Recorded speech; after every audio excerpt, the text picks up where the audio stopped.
Auto. 125 Auto. Halo, saya Frederick. Kali ini kita ada Nissan Vanette C22 tahun 2001 punya 1.5 manual. Ini ada cat baru lah, sangat cantik. Ada satu bar sini, original punya.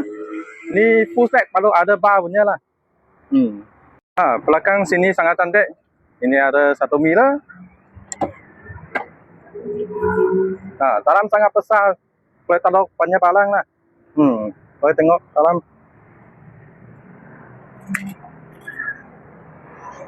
Sini semua sobat baru punya.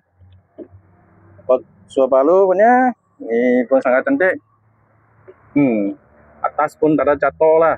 Semua sangat cantik punya. Tengok. Ini aircon ada dua side. Ini satu side. Depan ada satu. Sangat cantik. Kunci ada dua. Dalam pun sangat cantik lah. Satu kali boleh start. Ada USB radio, aircon.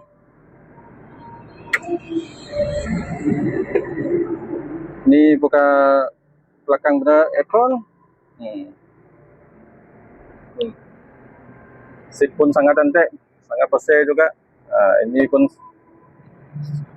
sangat cantik. Belakang seat sangat bersih.